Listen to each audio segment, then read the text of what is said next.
เด้อใจร้ายครับใจร้ายโถ่เต็มเลยรถเพื่อนทางเข้ามาเนาะกกหมากกระทันเราออกต้นหนึ่งเฮ้ยนี่ได้บาทนี่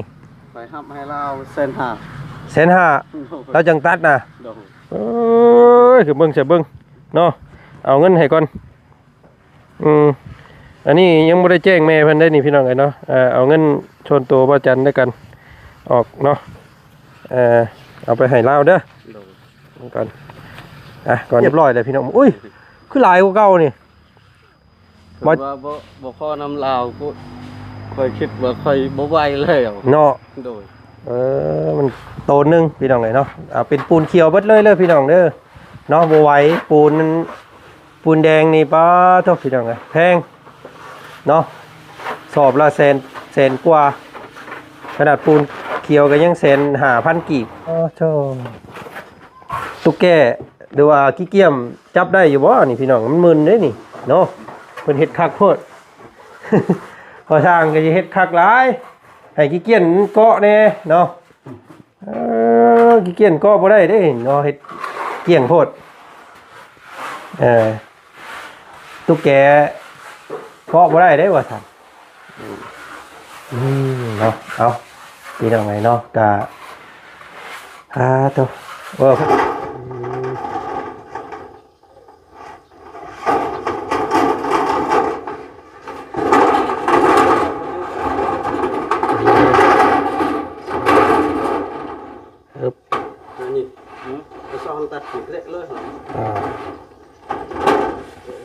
พ่นขึ้นมาอีกนิดนึงก็ได้พอทางเป็นบ้านที่สมบูรณ์แบบเนาะงามหรือพี่น้องได้เฮ็ดก็ว่างามเกินแม่นบ่โดย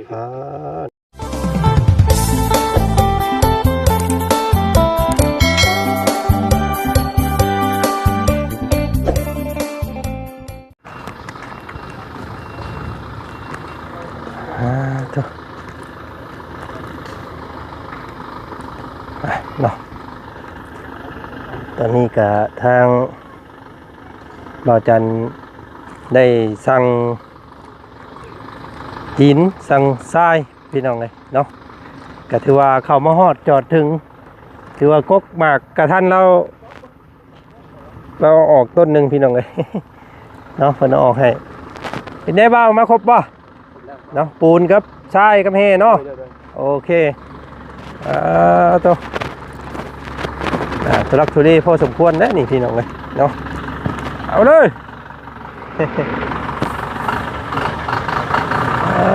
ข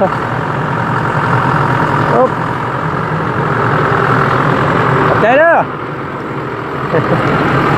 ใจร้ายขอบใจร้ายเต็มเลยรถเพื่อนทางเข้ามาเนาะอันนี้เป็นทางเก่าของรถสแลวตะกี้พูดอะไรพี่น้องกันรถจนว่าแกไม่แต่เข้าบัวฮานเนาะป้าผู้เนาะเรียบร้อยพี่น้องเลยเข้ามาได้เฉยเนาะกกหมากกระทันเราออกต้นหนึ่งเฮ้ยนี่ได้บาทนี่ไปห้ามให้เราเส้นห้าเราจังตัดนะคือเบิ้งเสียเบิ้งเนาะเอาเงินให้ก่อนอันนี้ยังไม่ได้แจ้งแม่เพิ่นได้นี่พี่น้องไงเนาะเอาเงินชนตัวป้าจันได้กันออกเนาะเอาไปให้เล่าเด้อก่อนก่อนอื่นทักทายสบายดีเนาะตะลุเนาะสบายดีพี่น้องไงเนาะกะวนขึ้นเข้ามาอีกคือเก่าเมื่อนี้เนาะบรรยากาศตอนบ่ายโมงบ่าย2เกือบบ่าย3แล้วแหละพี่น้องไงเนาะ1,500ขอเราพอรถเข้าได้บาทนี้เนาะเรียบร้อยเลยพี่น้องอุ้ยคือหลายกว่าเก่านี่บ่พอน้ำลาวก็ค่อยคิดว่าค่อยบ่ไหวเลยเนาะมันก็ไหวได้นี่พี่น้องมันหลายเพื่อสิคนมาเบิดเนาะมีแต่ระวังบ่ให้น้ำซัดเข้าพุ่นบาทนี้เด้อเนาะมีแต่ให้มันไปพี่เนาะบุรวัตเอาไปจ่ายเพิ่นเด้อไปจ่ายเพิ่นรถพี่น้องเลยเนาะ เนาะใส่เบิ่งก่อนพี่น้องเลยเนาะคือว่าสั่งแนว2 เม็ดก้อนหนึงขึ้นหลายใช่ป่ะเนาะโมเมนต์เอามาแนวละ3พุ่นไปจักอันนี้เนาะยาแล้วหรอกเขาสั่งแนวละ2เขาจ่ายแนวละ2ได้เพิ่นเอามาให้3ก็ยาเพิ่นเนาะ จังได้หลายใส่เพิ่นเอาบินให้บ่อืมก็เรียบร้อยพี่น้องเลยเนาะ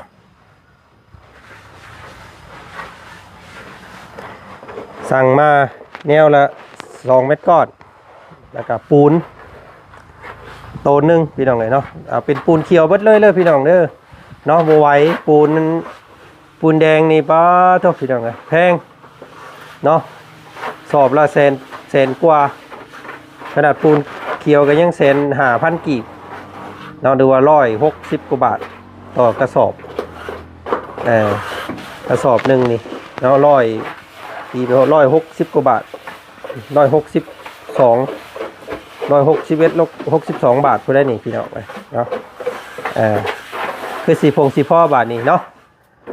รุ่นเบิ่งก่อนพี่น้องเลยรุ่นสร้างเขานี่เบิ่งงานปูนนี่ถนัดตามเบิ่งพี่น้องเลยเนาะ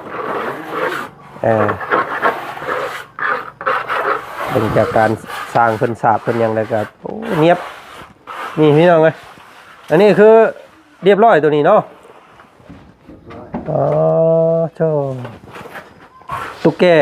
หรือว่าขี้เกียมจับได้อยู่บ่นี่พี่น้องมันมึนเด้นี่เนาะเพิ่นเฮ็ดคักโพด พอทางก็สิเฮ็ดคักหลายให้ขี้เกียจเกาะแน่เนาะขี้เกียจเกาะบ่ได้เด้เนาะเฮ็ดเกี่ยงโพดตุ๊กแกเกาะบ่ได้เด้ว่าซั่น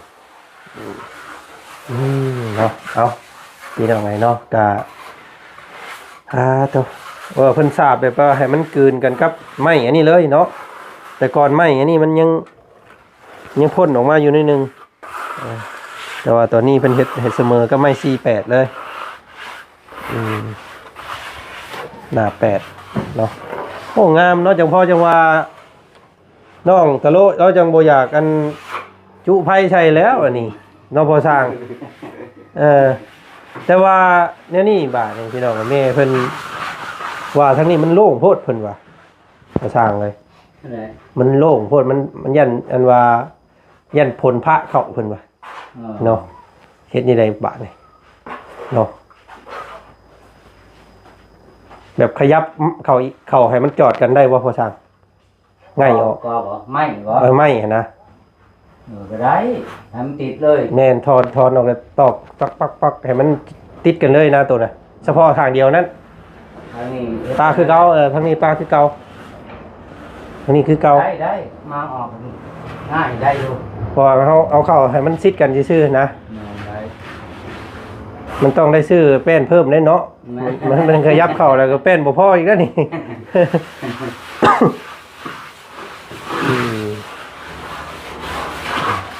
เราจะบอกเขาสร้างลายกับย่านเก่งใจเขาสร้างเพิ่นได้พี่น้องเลยเนาะงานแล้วแต่ย่านบ่แล้วบ่ได้พี่น้องเลยเนาะเบิ่งก่อนทำมาถอนออกกับตะปูเพิ่นตอกใหญ่ดีบ่เนาะ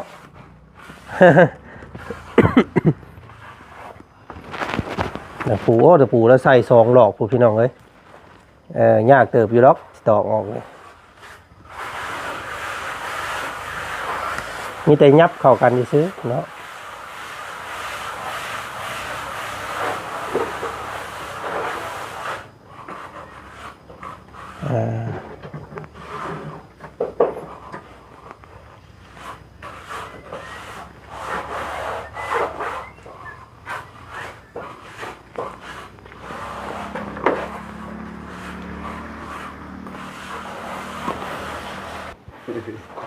ว่ามันบ่เป็นห้องครัวเลย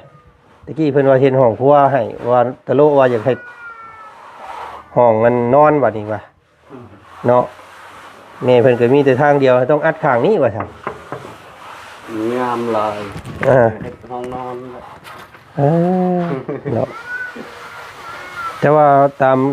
จริงนี่ ช่างเพิ่นก็ เพิ่นก็แบบซี่แล้วนี่คำว่านั่นก็ปะไปที่เราก็งามคือกันได้เนาะมันเกลี้ยงอยู่แล้วเพิ่นเฮ็ดน่ะบ่ฉาบก็ได้คำว่าแบบว่าก็เนียบอีหลีพี่น้องเอ้ยเนาะบ่งบอกถึงประสบการณ์แบบว่ายาวแบบประสบการณ์หลายปีนะเบิ่งคนของเพิ่นเฮ็ด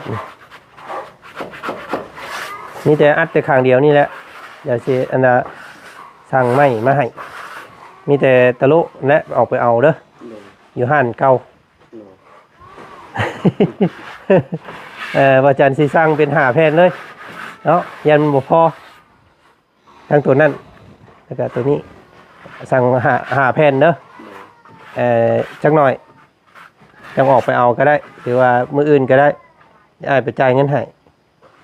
แต่ตัวนี้เลยเราจ หึ ยันมันตายก่อน มักกันม่วงนี่ โดย โอ้ย ตาย บ่ตายบ่ตาย พี่ก็จะบ่ตาย บ่ตาย คือลายมันเหี่ยว เอานี่ออก มัน นี่ ห้องเหี่ยว เรา ลาย ก็จะว่าเอาน้ำใส่มันฝักฝืนจะเอาตัวนี้ออกนี่เพราะว่า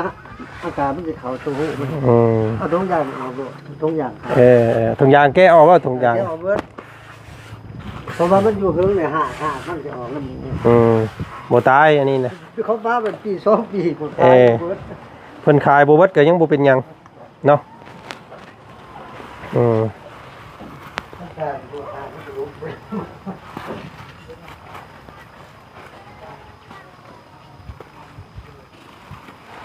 ใช้บอกเลยครับไปตั้งใช้บางดินเนี่ยมันจะมีอะไรนะต้องตั้งใช้บางที่นี้ อ่า ไปตั้งใช้บางดินข้างหลังผมตั้งจะดินครับ เดี๋ยวสิหาหม่องปลูกให้ก่อนเนาะเบิ่งเดี๋ยวสิหาให้เด้อเบิ่งอันนี้มันเป็นของเจ้าบ่เลยแถวนี้เนาะทางพุ่นของน้องเจ้าเนาะนี่ปลูกรอดนี่เอามากันลำไยก็ได้ตัวนี้อยู่นี่บอกว่ายังจะดุด อ๋อให้มันเพียงบ่ โดย เอาบ่ได้ฉันเนาะ โดย เพราะว่า ไปเอาข้าวเที่ยงข้าวหันไปพุทธ เพิ่น แล้วก็ เพิ่นว่าบ่ให้ปลูก เพิ่นว่าบ่ให้ปลูกใกล้เฮือนเพิ่นว่าปลูกใกล้เฮือนได้มันสิหกมันสิหง่ำเฮือน โดย คำนั้นก็ปลูกหัวพุ่นเลย โดย ยาวลงไปพุ่นเลยน้องๆเด้อย้ายไปเดี๋ยวอ้ายสิลงไปบอกให้เนาะนี่หมักม่วงหมักลำไยหมักมี่พี่ยังไงเนาะพี่เด้อมาลงมาพี่รถอันนี้มันเป็นดินแดนเจ้าอันนี้เนาะแดนเจ้ามันก็ปลูกได้อยู่นี่กันต้นหนึ่งนี่กระเดียมจะให้มันพ่นออกไปดินแดนไหนได้เหรอวะ นี่ไปรักนึง ปลูกอยู่หันอันนึงต้นปลูกประมาณในเฮือนเจ้าพี่แล้วอยู่นี่ต้นหนึ่งอยู่นี่ต้นหนึ่งแล้วก็อยู่นี่ต้นหนึ่งนี่หมู่นี่ต้นหนึ่งแล้วก็ภาคอันนี้ไปต้นหนึ่งแล้วเจ้ายังแล้วเฮือนแล้วอย่างเจ้าเราจังทางหญ้า โดย ทางลงปลูกลงหอดกกเปื่อยไปแล้วเนาะ เศร้าดอกไฟฟ้า เดี๋ยวจังทางเด้อมือหนาก่อนเด้อ โดย เดี๋ยวว่าวสิมาไทยก่อนยังทางเด้อ โดย นี่แหละ1 2 3 4 5ลงไปพุ่นเลยเนาะแถวนี้ปลูกพักเลยยังทางมาเลยบ้าหญ้าเอางัว ยืมจากน้องต่อละ เอา ยาม เอาหญ้ามาตัดแผนแถวนี้พี่น้องเนาะอันนี้เห็นแต่ดินเจ้านี่มันจะงามเนาะ โดย เรือนงามแต่ว่ายังหกเครือมันก็บ่งามแล้วเว้านี่แถวนี้ทางออกไปแล้วจูดเนาะ ตาย เนาะอันมีงัวเทิกได้เนาะมาผูกไว้เนาะกินคักได้งัวควาย คอยยังได้แบ่บ่มี เลี้ยงแบะ โดยเรื่องแบ่ได้ โอ้เลี้ยงแบะนี่คนปล่อยคนลาหลายเนาะมันหมุนหัวคนอายุบ่ยืน เรื่องงัวบ่ไหวคือกัน แม่นี่มันเข้าหัวเข้าสวนคนเก่งโพดใดเนาะคนปล่อยคนลาหลายอายุสั้น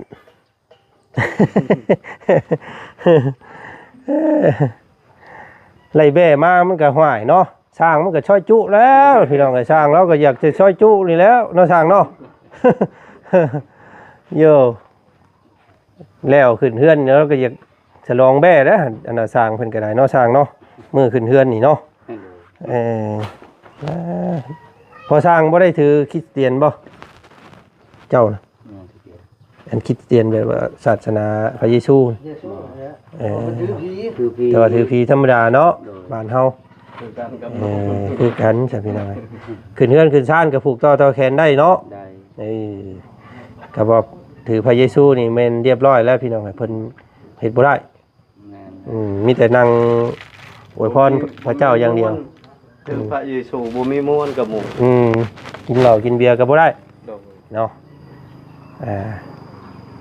อันนี้ก็ทางสร้างเพิ่นเราเห็นป้าลุงบางคนเพิ่นคอมเมนต์มาพี่น้องเอ้ยอยู่ฝั่งลาวเฮานี่นิยมกันปิ้นออกนอกเนาะว่าซั่น โดย ประตูถ้าเป็นฝั่งไทยนี่ปิ้นเข้าในเพิ่นพี่น้องเอ้ยเนาะแต่ว่าก็ตามแล้วแต่ผู้มักดอกเนาะบางคนผู้เพิ่นมักก็ปิ้นเข้าในก็ได้บางคนผู้เพิ่นมักออกนอกก็ออกเห็นหลายเฮือนอยู่พี่น้องเอ้ยว่าจันก็แต่บ้านเฮานี่เกือบจะทุกหลังคาเลยเนาะมีแต่ออกนอกทั้งนั้นเลย เปิดเขาในเปิดอยู่ตรงในเปิดมัน อืม เอกะนั่น เวลาเฮาเอาใส่ทางน้ำทางในเนาะมันก็เกะกะสั่นซะยังบ่ทันแล้วยังเบิ่งบ่ค่อยออกอันตะโลไปเอาสังกะสีเด้น้ำหลังรถนั่น2อันจอดอยู่พุ่นเมื่อกี้นี่เอาว่ามาให้สร้างเพิ่นต่อนี่แหละ60เซน20เซนเพิ่นบ่ตัดให้เนาะเพิ่นว่ามันสั่นโพดเพิ่นตัดบ่ได้ต้องเอา60ว่าซั่นพี่น้องเอ้ยเนาะเนาะตอนนี้ก็ว่าจันใจายให้แล้วพี่น้องเอ้ยเนาะ2แผ่นแล้วก็จ่ายค่าต้นหมากกระทันเราเนาะหมากกระทันฮอลเวงเพิ่นหันพี่น้องเอ้ย คือสิพ่อบาทนี้เนาะทางเนาะดินเนาะ พออยู่ เดืออีกบาทนี่พี่น้องเอ้ยเพราะว่าห้องน้ำก็ยังบ่ได้เทแล้วก็หอบห้องพุ่นอีกเนาะหอบทางนั้นมาก็เอา50เซนเกี่ยวมานี้นะครับเพิ่นมาให้มานี้เพิ่นว่า กันเนาะ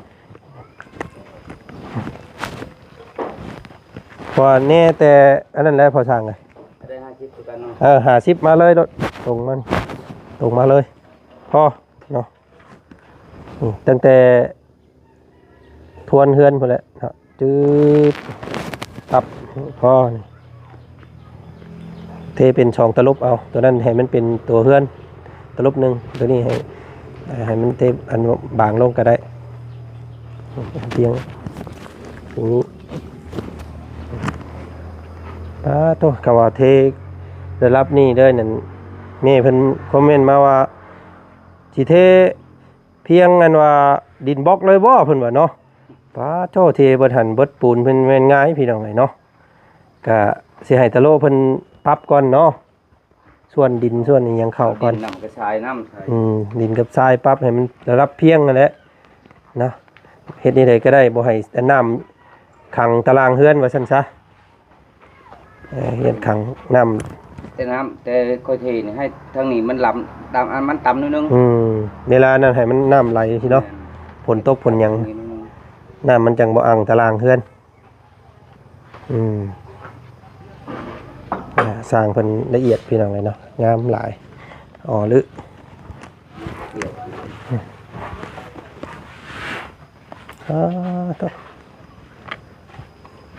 เย็นจ้อยๆเนาะ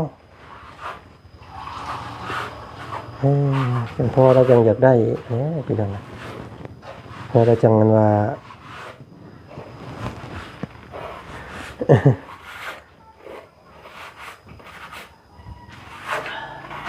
พอเราจังอยากได้อันว่าเห็ดห้องนอนอันนี้มันงามดีสะอาดสะอ้างนอนตรุมตารางเนาะมีรถมีอย่างก็ขับเข้ามาไว้เนาะ แม่น อัดประตูไว้ก็แล้วงามครับหลาย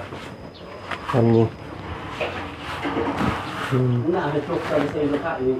จบไม่ต้องเงินก็เซ็นกระเสาหนึ่งน้ำแล้วดอกอีกมันก็ดอกตัวเลย อ่ะ โดน นี่ เสียงยากไป ลงมาลูก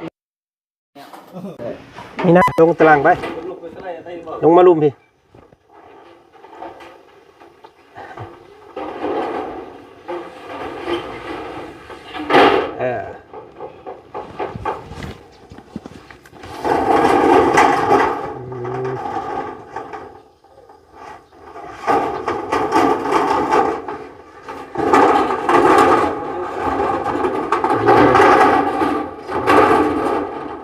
อึ๊บ นี่จะซ้อนตัดผิดเละเลย ให้พ่นขึ้นมาอีกนิดนึงก็ได้พอทาง ซ้อนไป ประมาณนั้นก็ได้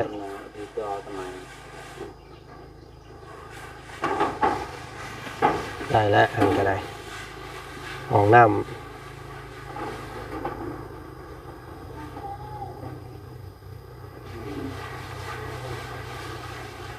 งามบาทนี่เนาะคือบาทนี่พี่น้องไปนี่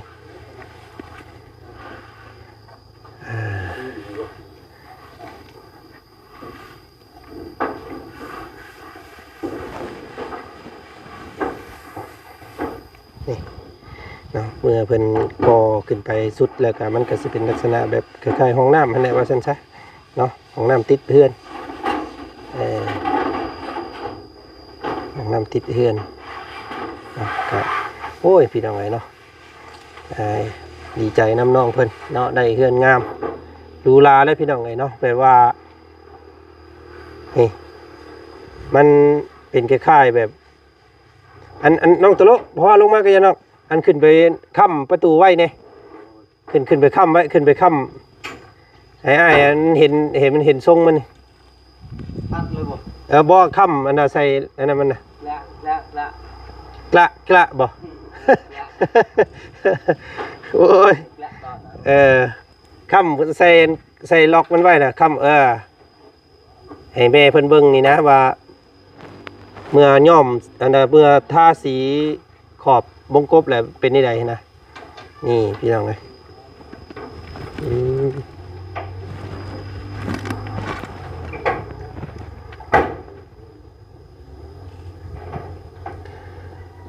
เนาะก็ถือว่าจันจ้อใกล้สำเร็จเข้ามาเต็มที่แล้วพี่น้องเลยเนาะสำหรับตัวบ้านเฮือนซานของน้องตะโลเพิ่นเนาะก็โอ้ขอบพระคุณเบิดสุขุสุคนเด้อพี่น้องเด้อเนาะที่ส้มเข้ามาเนาะแลกคิดความเห็นเนาะอันนี้ก็เป็นแบบบ้านกระทัดรัดพี่น้องที่ว่าจันออกแบบเนาะแบบว่าเฮ็ดตามงบว่าซั่นซะเนาะงบเพิ่นขอมาเพิ่นตั้งไว้ว่าประมาณนี้สินะพี่น้องว่าจันก็จัดให้เนาะก็สรุปแล้วก็โอ้พี่น้องเอ้ยงบเกินงบว่าซั่นซะเนาะบัดเฮาลงเฮ็ดตัวจริงแล้วบัดแม่เพิ่นบัดมองเห็นแบบว่าต้องเกาะกายตัวนั้นตัวนี้ออกอีกนะเนาะมันก็เลยเฮ็ดเป็นงบแปลว่าเกินที่ตั้งไว้ซั่นซะพี่น้องเอ้ยเนาะความจริงแม่เพิ่นก็ว่าอยากสิเฮ็ดแต่ตัวบ้านนี่แหละเนาะแต่ว่าพอลงมือเฮ็ดแล้วว่ายังห้องน้ำเนาะห้องครัวนี่แหละพี่น้องเอ้ยก็เลยจัดต่อยาวไปฮอดปรุงตุงนั่งไปเลยบ้านนี้มันก็ออกเป็นบ้านที่สมบูรณ์แบบเนาะงามหรือพี่น้อง ผู้ใดเฮ็ดมันก็ว่างามเกิน แม่นบ่ โดย เนาะโอ้เว้าบ่งามกว่า เขาว่าคือว่างามแท้เหือนนี่ เนาะ โดย มีหลายคนอยู่ได้สิเอาไปเฮ็ดแบบนี้เนาะตามเบิ่งนี่เนาะเขาว่าสบายห้องน้ำกับเพื่อนครัว อยู่ใกล้กันเลยติดกันเลยเนาะโอ้พี่น้องเอ้ยสุขสบายและเจ้าบาทนี่พี่น้องเอ้ยเนาะมีแต่หาบ่ต้องคิดเรื่องเฮือนเนาะคิดเรื่องแต่หามาใส่ครอบครัวข้าวน้ำเท่านั้นเนาะเฮือนซานนี่งามแล้วบ่ต้องกังวลแล้วมีแต่รักษาเพิ่นบ่ให้มันเก่าบ่ให้มันหกมันเหื่อเนาะบ่ให้มันเตะมันเพเท่านั้นมีแต่ไปหาเงินหาคำก็หามาซื้อรถชื่อล่างเนาะ ซื้อส่งซื้อเสื้อแนวมันงามใส่ซื้อโทรทัศน์แล้วเฮ้ยเนาะเพื่อมีฟืนมีไฟพอได้เบิ่งเด้ตู้เย็นเนาะเครื่องเฮือนนั่นแหละว่าซั่นซะบ่ยังขาดหลายเพิ่นเฮ็ดแต่โครงห้างมันให้เฮาก็เป็นที่นอนหมอนมุ้งแล้วพี่น้องเอ้ยเนาะยังหลายอย่างสิบ่แม่นบ่คิดได้แบบว่าเพิ่นเฮ็ดเฮือนให้งามแล้วโอ้ยบ่เฮ็ดหยังแล้วค่อยนอนสบายแล้วบ่ต้องเฮ็ดหยังบ่เอาแบบนั้นเด้อเนาะเพิ่นเฮ็ดให้งามไปสิเฮาก็ต้องต่อยอดเนาะคำว่าต่อยอดเฮ็ดให้มันเจริญไปหน้าว่าซั่นซะเพิ่นเฮ็ดให้ซ้ำนี้อ้ายเขามาเยี่ยมเทื่อหน้าให้พัฒนาไปอีกนะเนาะเพิ่นอยากเห็นแบบซั่นเด้อน้องเด้อเฮ็ดให้แม่เพิ่นเห็นแน่เนาะปลูกผักปลูกมีเนาะเลี้ยงไก่เลี้ยงเป็ดอยู่แถวนี้มันแซวเนาะบ่าวจันมากะต้มสู้บ่าวจันกิน เวลามาลิ้นมาแอนนำว่าโอ้ยเว้าไปเว้ามาป้องเข้าท้องเจ้าของระบาดตายคักไปเอาไว้โอ้ยเนาะเอาเนาะมีแต่ถมตัวนี้น้องนี่มันอยากโกนอยู่นี่เนาะสะให้มันเพียงพอน้ำมานี่มันให้น้ำมันไปพุ่นเลยเราว่าน้ำท่วมเอง น้ำท่วมเองสะน้ำก็ได้เนาะยันน้ำมันบ่ไหลเด้ตัวนี้ให้น้ำท่วมเลยน้ำมันไหลมามันก็กระทมอย่างมันเนาะแม่นของเพิ่นอยู่มีแต่ขุดเขาพุ่นรถปั๊บให้เพิ่นเฮ็ดอันนั้นแล้วกันเดี๋ยวพอสร้างเพิ่นบอกเองดอกความได้รับมันสะแล้วก็เพิ่นสิเฮ็ดให้มันเพียงอันนี้เด้อพี่น้องเนาะเทพื้นเฮ็ดเพียงกับดินบล็อกนี้ความสูงของการยกขึ้นนะนี่ก็สิเป็นหน้าบ้าน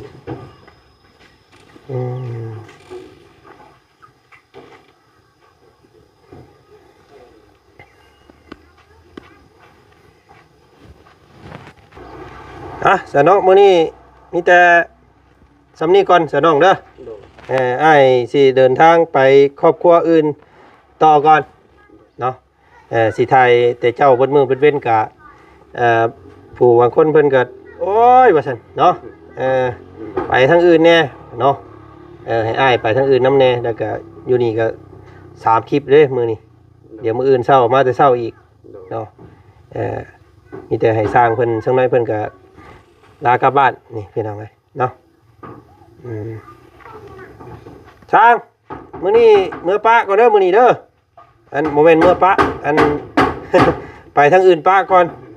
เข้าบ้านตะนางก่อนเนาะมื้ออื่นเพิ่นแหละสิมาใหม่ ลงมือรถบาดนี่เพราะว่าจัดอันอุปกรณ์นี่ยังครบเบิดเลยเด้เนาะเป็นปูนเป็นอันนั้นเรียบร้อยยังแต่ไม้เนาะไม้เดี๋ยวอ้ายออกไปนี่ไม้กับ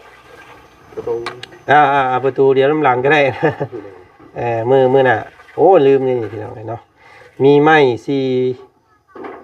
มีไม้ต้องเพิ่มอีกนี่2พี่น้องเป็น5เด้อเจ้าเอามาเด้อเป็น5แผ่นเพิ่มไม้อีก2แล้วก็ใบประตูเนาะที่ยังบ่ทันได้แจ้งแม่เพิ่นไปนี่ก็ประมาณนั้นแหละพี่น้องแล้วก็ท่อ PVC นั้นเนาะ2ตอนตัวนั้นก็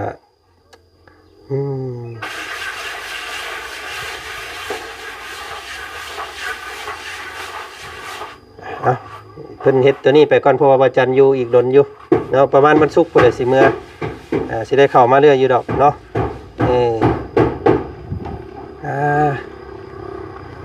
โอเคงามบาดนี่ต้อง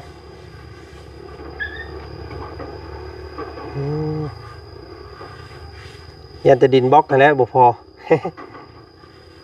ซาวก้อนสิพ่ออยู่บ่พอสร้างฮะพอเนาะโอเคโอ้